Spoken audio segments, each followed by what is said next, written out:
그 제가 보는 유튜브 영상에 이제 종종 뜨는 게 뭐냐면 이제 그 요리하는 거가 좀 잘 떠요. 제가 이제 그 뭐 먹방을 하는 건 그렇게 좋아하진 않은데 요리 만드는 걸 좋아해요. 그래서 이제 만드는 거 보면서 이제 대리 만족하다 보니까 이제 그런 것도 이제 올라오는데 얼마 전에 이제 그게 밥 먹으면서 이렇게 영상 이렇게 보고 있는데 어떤 영상이 올라왔냐면 그 도쿄에 있는 오마카세 집이에요. 오마카세 아시죠? 이렇게 스시를 이렇게 잘 만들어 가지고 하나씩 하나씩 이렇게 내는 그 스시 오마카세 유명한 도쿄에 있는 오마카세 집인데 뭐였냐면 아주 너무 아주 뭐 큰 이만한 새우인데 아주 너무 색깔도 이뻐. 너무 아주 좋은 새우예요. 근데 그 새우를 이렇게 호리병 같은데 이제 그 볼은 넓은 호리병 같은 데다가 그 새우를 넣는 거예요. 바삭바삭하겠죠. 싱싱하니까. 근데 이제 거기다 이제 뜨거운 물을 붓는 거예요. 가뜩이나 하는데 막 튀는 거예요. 거기다 면마를 넣은 다음에 이렇게 그 뜨거운 물 거기다 넣어서 이렇게 살짝 데치는 거예요. 살짝 익히는 게 아니라. 그래서 그거를 또 꺼내가지고 꼬챙이로 꽂아요. 이게 굽어 있잖아요. 그래서 일자로 쫙 꽂는 거예요. 그래서 그걸 또 이제 뜨거운 물에 또 한 번 데치는 거예요. 그래서 이제 완전 익히는 거죠. 근데 이제 그 딱 나오는데 이제 지금 딱 제가 볼 때 딱 오늘 한은옥 집사님 표정처럼 지금 한옥 집사님이 딱 그 얘기할 때 그 표정이 이렇게 되셨거든요. 제가 딱 좀 이렇게 보는 건데 좀 제가 뭐 잔인하고 이런 거 잘 보거든요. 근데 이제 좀 이건 좀 잔인하다. 이게 좀 너무 파닥파닥 튀니까 너무 잔인하게 이렇게 딱 보고 있는데 또 그것도 막 뜨거운 물에 또 막 삶는 거야. 그래가지고 그걸 꺼내가지고 머리를 자르고 머리에 또 따로 굽고 또 이제 내장을 굴려서 이렇게 딱 해서 이렇게 오마카세 탁 내놓는데 잔인하다 했는데 탁 완성품 딱 내놨는데 딱 무슨 생각이 드냐면 맛있겠다. 딱 그 생각이 드는 거예요. 한 몇 초 전에 잔인해 좀 잔인하다 했는데 딱 그 완성품을 보니까 먹고 싶다. 맛있겠다. 딱 그 마음이 들더라고요. 근데 이제 제가 그 새우 막 탁탁탁 있는 그 뜨거운 물에 이렇게 데치는 그 장면을 뭐 하면서 봤냐 이렇게 밥 먹으면서 봤다고 그랬잖아요. 근데 제가 뭐 먹고 있었냐면 뭐 먹고 있었는지 아세요? 갈비탕 먹고 있었어요. 제가 딱 그 짧은 순간에 너무 웃긴 거야. 왜냐면 여러분 갈비탕이 뭡니까? 그 소의 뼈를 잘라서 그렇죠. 뼈를 댕강댕강 자른 거를 그걸 어떻게 하는 거예요 또 팔팔 끓여가지고. 그러니까 여러분 만약에 소의 입장으로 보면 그 새우보다 솔직히 더 좀 잔인하잖아요, 그렇죠? 뭐 물에 데치는 정도가 아니야. 그거를 잡아서 뼈를 다 잘라가지고 그것도 끓여 푹 고아. 그게 갈비탕이잖아요. 그거 막 먹으면서 새우 파닥파닥 뛰는 거 너무 잔인해. 약간 이러고 있는 거예요. 재밌죠? 이 모순. 이게 여러분 이게 인간이에요. 이게 인간. 이걸 왜 말씀드리냐면 여러분 인간이요. 사실 되게 똑똑한 것 같고 뭔가 되게 이성적인 것 같고 또 어떻게 보면 되게 도덕적인 것 같고 그렇게 살고 있지만 사실 정말 그냥 하나하나 뜯어보면 우리의 삶에 엄청난 모순들이 있어요. 그리고 우리 안에 그거를 더 재밌는 게 뭐냐면 그걸 우린 전혀 보지 못하고 살아요. 근데 그 전혀 보지 못하게 하는 그 결정적인 이유가 뭐냐면요. 핵심이 뭐냐면 그러니까 자기 자신을 돌보지 못하는 인식하지 못하는 그 결정적인 이유가 뭐냐면 인간에게 있어서 가장 중요한 게 뭐냐? 내 만족이기 때문에. 그렇죠?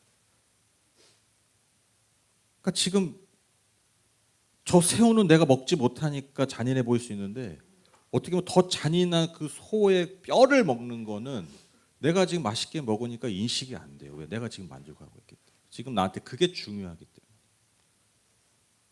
우리가 뭐 사실 만물의 영장이다 해서 대단한 종족 같지만 사실 우리 안에 이러한 결정적인 연약함들이 있습니다. 이게 인간의 실체라는 거죠. 그러니까 저만 그런 게 아니죠. 여러분도 그러시죠? 네. 저만 그렇게 그런 눈으로 보지 마세요. 네. 여러분 근데요 이런 인간의 모습이요 고대에 있었던 그 신들, 그 신들의 신관, 그러니까 신을 바라보는 관점. 그래서 옛날에 그 신들, 옛날에 그 많은 민족들이 섬겼던 그 신들 안에 여러분 그대로 드러나더라고요. 여러분 고대 근동이라는 지역이 있습니다. 고대 근동이 어디냐면 여러분 이스라엘 아시죠? 지금의 팔레스틴 지역. 그 이스라엘 주변을 고대 근동이라고 그래요. 그러니까 유럽을 중심으로 역사가 기록됐기 때문에 근동, 그러니까 가까운 동쪽. 그러니까 유럽 중심의 사가 아니죠. 그러니까 유럽에 가까운 동쪽 지역, 동양이라는 거예요. 그래서 고대 근동이라고 그러는데 여러분 뭐 들어보셨을 겁니다. 메소포타미아나 뭐 이집트 이걸 이제 고대 근동 문화라고 해요. 근데 그 고대 근동에 있었던, 즉 당시 이스라엘 백성들이 살았던 주변 민족들이 섬겼던 신들의 모습에서 이러한 인간의 전형적인 모습들이 나타난다는 거예요. 여러분 고대 근동의 신들은요 어떤 초월적 존재가 아닙니다. 어떻게 보면 인간과 똑같아요. 인간과 똑같이 살아요. 똑같이 배고프고요. 그래서 배고파서 인간들에게 재물을 받는 거예요. 배 채우려고. 그리고 인간처럼 감정의 기복과 변덕이 심했습니다.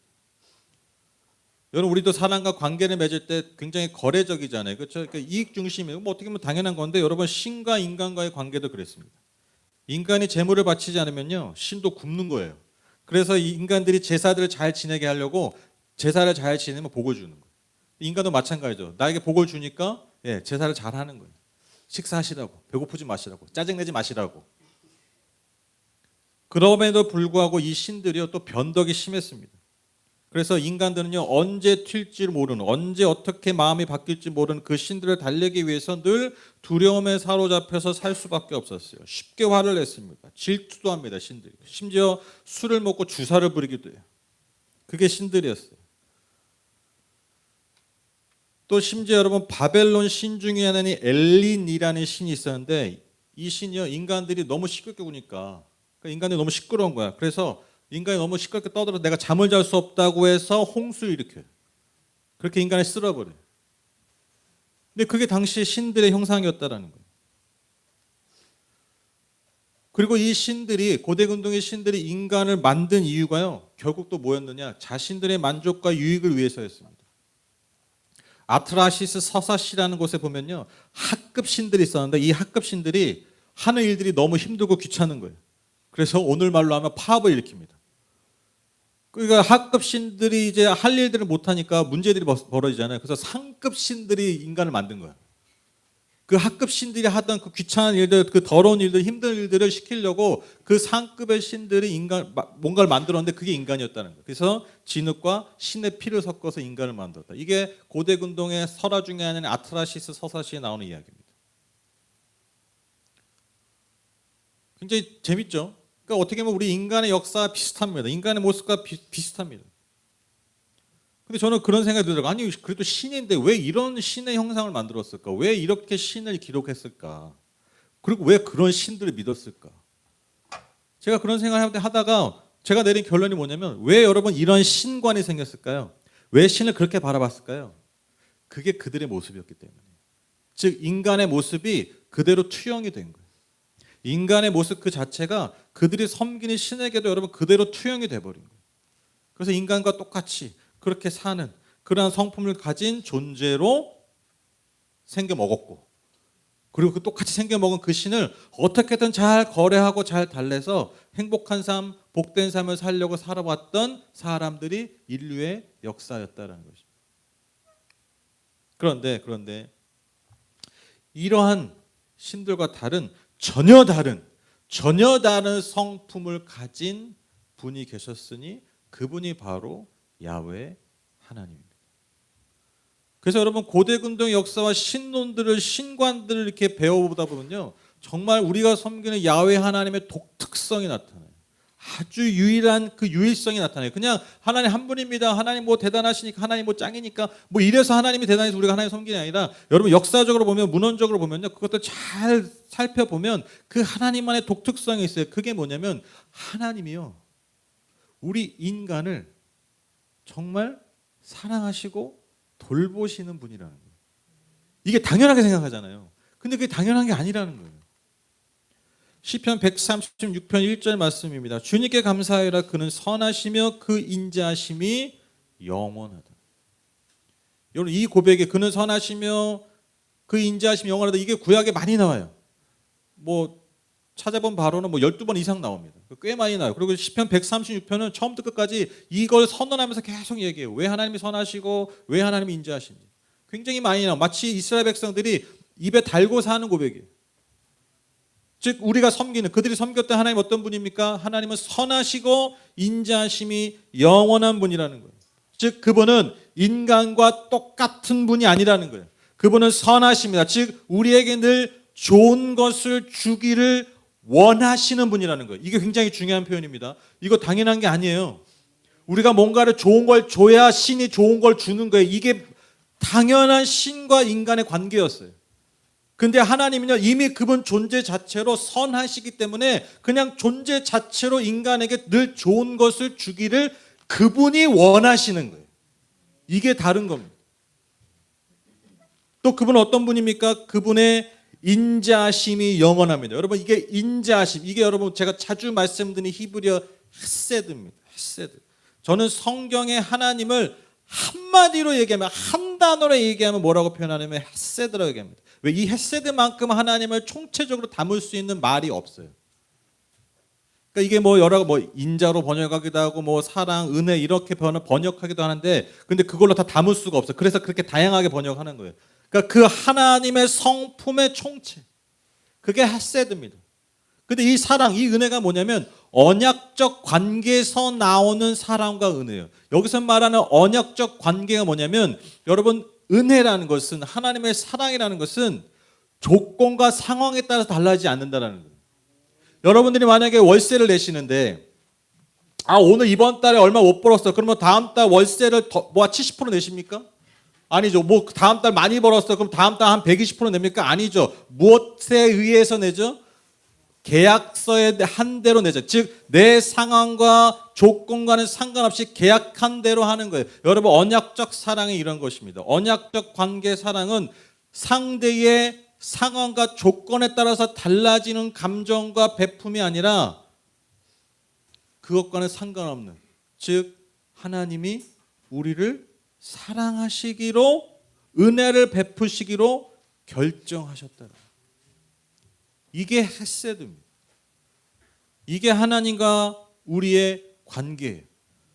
즉 우리가 때로는 하나님께 식사를 차려드리지 않아도, 밥을 차려드리지 않아도 하나님은 여전히 선하시고 인자하심이 영원한 분입니다. 그게 헤세드. 이런 하나님의 헤세드, 이 하나님의 은혜와 사랑을 오늘 읽은 요한일서 4장 16절에서는요 뭐라고 아예 선언하느냐, 하나님은 사랑이시라라고 선언합니다. 하나님은 사랑이시라. 여러분 너무 많이 들어보셨죠? 근데 여러분 하나님은 사랑이시다, 너무 당연하죠, 그렇죠? 당연하잖아요, 그렇죠? 그거 의심한 적 없으시죠? 하나님 사랑이시죠? 네. 근데 제가 어느 순간 생각해 보니까, 여러분 하나님이 사랑이시라는 게 당연한 게 아니에요. 여러분 하나님이 사랑이신 게 당연하다고 우리 여기지만, 너무 마땅하다고 여기지만, 여러분 하나님이 사랑이시라는 이 말이 사실 절대로 당연한 말이 아닙니다. 왜 그럴까요? 여러분 사랑 다 해보셨죠? 네, 좀 사랑하자고요. 내가 어떤 사람을 사랑하든 물건을 사랑하든 뭐든 하든 우리는 뭔가를 좋아하는 감정들이 있잖아요, 그렇죠? 그래서 내가 뭐 물건을 좋아하고 무슨 뭐 연예인을 좋아하고 뭐 임영웅을 좋아하든 아이돌을 좋아하든 누굴 좋아하는 사랑하는 마음이 있잖아요, 그렇죠? 그리고 뭐 남녀의 사랑이 있고 자식의 사랑이 있고, 여러분 그 우리가 다 어떠한 방법과 모양으로든 다 사랑의 경험이 있습니다. 근데 여러분 사랑이 가능하려면 반드시 필요한 게 있어요. 사랑을 위해서는요 반드시 절대로 예외 없이 필요한 게 있어요. 그게 뭔지 아세요? 희생입니다. 희생 없는 사랑은 없어요. 내가 어떤 물건을 사랑해도요, 그 물건 아무것도 아닌 생명도 없는 물건이지만 내가 물건을 사랑하는 순간 무슨 일이 벌어지냐면 내 생에, 내 삶에 희생이 있습니다. 내가 어떤 물건을 사랑한다면 내가 그걸 소유하고 싶은 거잖아요. 그러면 소유하려면 어떻게 됩니까? 예, 돈이 있어야 되잖아요. 그러니까 내가 덜 입고 덜 먹어서 아껴서 그 물건을 삽니다. 왜? 그걸 사랑하기 때문에. 여러분 내가 어떤 대상을 사랑하면 때마다 뭘 사야 돼요. 뭐 발렌타인데이, 평소에 먹지도 않은 사탕, 초콜릿 사야 돼요. 생일 되면, 뭐 기념일 되면 괜히 사야 돼. 여러분 자녀들 사랑하잖아요. 감정만 주십니까? 말만 하십니까? 아니죠. 사랑의 증거가 뭡니까? 그 자녀들을 위해서 엄청난 시간, 엄청난 많은 노력, 물질의 희생이 있어요. 사랑이라는 단어 안에는요, 반드시 예외 없이 반드시 들어가는 핵심적인 의미가 있습니다. 그게 뭐냐? 희생입니다. 희생 없는 사랑은 없어요. 하나님은 사랑이시다라는 말이 절대로 당연하지 않다는 이유가 여기에 있습니다. 왜요? 하나님은 희생하실 필요가 없기 때문입니다. 창조주는 희생하실 필요가 없어요. 특히나 피조물을 위해서, 자기가 만든 존재들을 위해서, 만들었는데 말도 더럽게 안 듣고 맨날 사고치고 내 마음을 어지럽히고 내 마음을 힘들게 하는 그 존재들을 위해서는 더더욱 희생하실 필요가 없어요. 사랑이실 필요가 없다라는 것입니다. 여러분 지금 겨울이지만 여름 되면 우리를 괴롭히는 게 뭡니까? 모기잖아요. 그렇죠? 모기. 그 한철 내 피를 빨아먹기 위해서 늘 그냥 나에게 달려오는. 그래서 여러분 제일 싫을 때 그거예요. 저는 이렇게 여름에 제일 더운 것도 좀 근데 더운 거면 요즘 뭐 선풍기도 에어컨 때문에 그 여름에 그 제일 싫은 순간이 뭐냐면 너무 피곤해. 막 하루 여름이 지치잖아요. 너무 피곤해. 딱 자는데 잠들려고 하는데 윙. 이거만큼 진짜 그 여름에 그 마주하기 싫은 순간이 없죠. 그죠? 막 진짜 막 피곤해. 막 잠이 막 들랑말랑하네.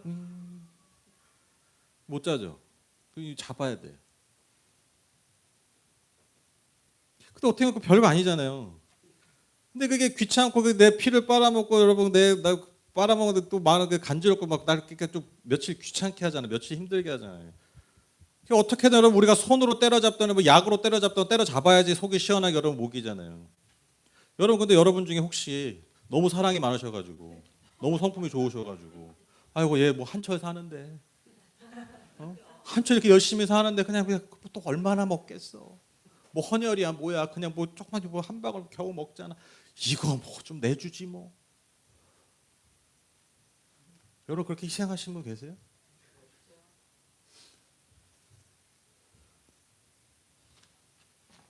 그럴 필요가 없잖아요. 인간인 나의 존재의 감에 존재의 그 양에 있어서 목이라는 존재 앞에 내 피를 한 방울을 흘릴 필요가 없어요. 그리고 그것 때문에 귀찮을 필요가 전혀 없어요. 그래서 우리는 아마 여기 계신 분들 지금까지 평생을 살아오시면서 모기를 잡을 때 죄책감을 느낀 분이 한 분도 없을 거예요. 그렇죠? 없죠? 손으로 다 때려잡든 약으로 다 때려잡든 여러분 모기가 죽는 걸 보고 여러분 뭔가 안타까운 마음이 들고 정장에 들었던 분들은 아무도 없을 겁니다. 아마 바닥에 떨어진 모기를 보면서 다 속으로는 기뻐하셨을 거예요.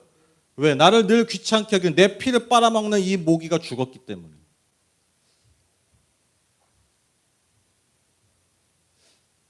이게 당연한 거라고요. 당연하다니까요. 내가 모기 때문에 내 피를 희생할 필요가 없습니다. 하나님께서 인간을 위해 십자가에서 피를 흘리실 필요가 없어요.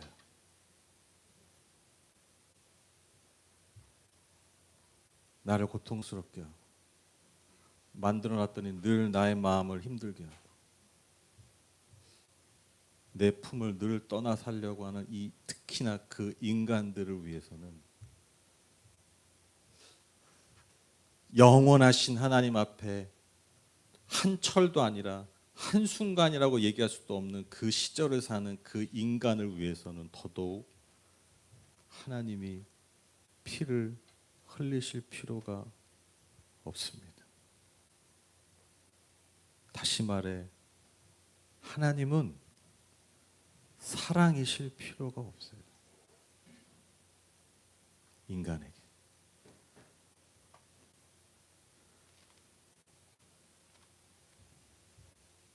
그러나 여러분, 하나님이 저와 여러분을 사랑하기로 선택하셨습니다.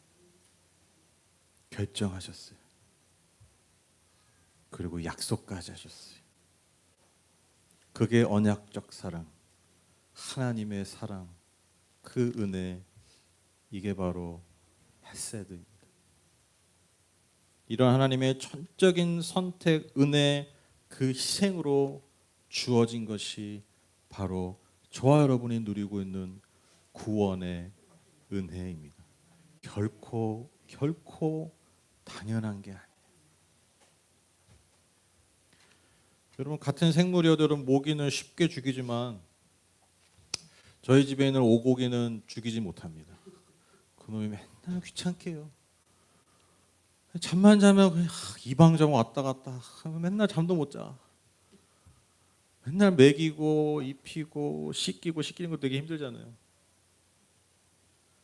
그 또 이렇게 좀 돌아다니게 해야 돼. 또 이렇게 또 모시고 다녀야 돼. 아시죠? 산책 시켜야 돼. 그 얼마나 귀찮은지 아시죠? 추운데도 막 나도 나가야 돼. 또 얼마 전에 또 속이 안 좋았지. 오구이가 좀 이렇게 속이 안 좋거든요. 또 막 계속 아프다 그래가지고 아내가 집 앞에 있는 병원에 뛰쳐갔다고 그러더라고. 뭐 좀 뭐 하고 뭐 찍고 뭐 이렇게 만지고 뭐 약 좀 타고 하는데 뭐 돈이 그냥 훌렁 나가더라고.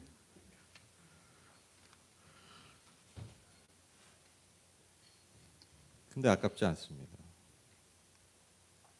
제 아내가 오고기를 처음에 데려왔는데 제 아내가 그 오고기를 선택한 순간 뭐가 시작된 거예요?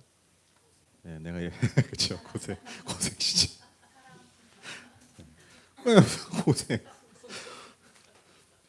그러니까 이게 참 이게 가끔 이럴 때 허탈해요. 내가 뭘 이렇게 길게 얘기했을까?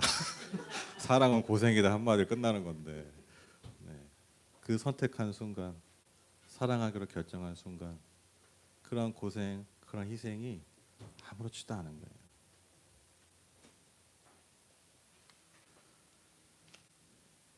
이름을 지어주고요. 우리 집안에 머무는 모든 순간을 사랑하고 돌보기로 저희 가정이 결정한 거예요. 오고기의 상황과 상관없이, 개의 상태와는 상관없이.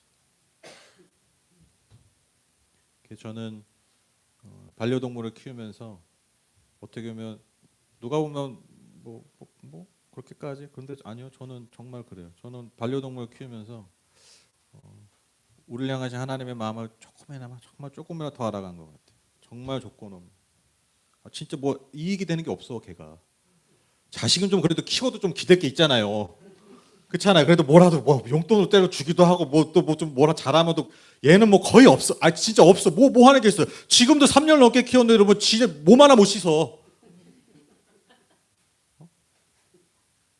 뭐 이렇게 뭐 비비는 신용이라도 해야 되잖아요. 못해 그냥. 죽을 때까지 그렇게 해야 돼요. 하나 이득될 게 없어요, 솔직히. 근데 사랑하는 거예요. 저 여러분이 하나님 앞에 그런 존재들 아니겠습니까? 하나님 우리를 사랑하기로 결정하셨어요.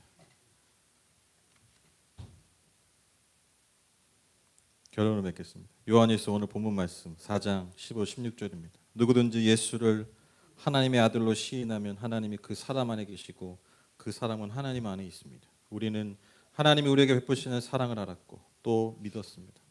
하나님은 사랑이십니다. 사랑 안에 있는 사람은 하나님 안에 있고 하나님도 그 사람 안에 계십니다.